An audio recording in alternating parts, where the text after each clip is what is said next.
Sa kaugnay na balita, nakikita ng Education Department bilang isang welcome development ang pagpasa ni Pangulong Bongbong Marcos sa Basic Education Mental Health and Well-Being Promotion Act. Ito ay kasunod ng nakakabahalang pagsipa ng mga insidente ng self-harm sa mga estudyante. Pakinggan ang balita ni Edniel Parosa.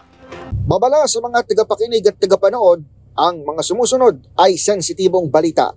Tumataas na naman kasi ang kaso ng mga estudyanteng nagpapatiwakal at sumusubok na kitilin ang kanilang buhay.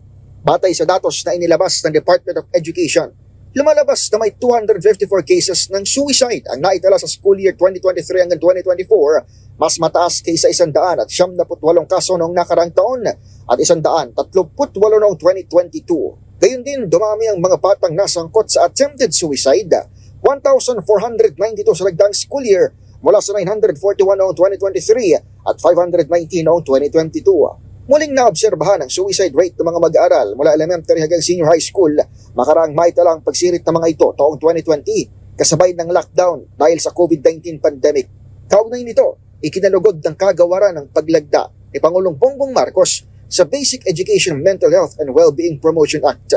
Ayon kay DepEd Secretary Sani Angara, matitiyak ng batas na hindi lamang sa academics mahasa ang learners, kundi maging sa kanilang mental health.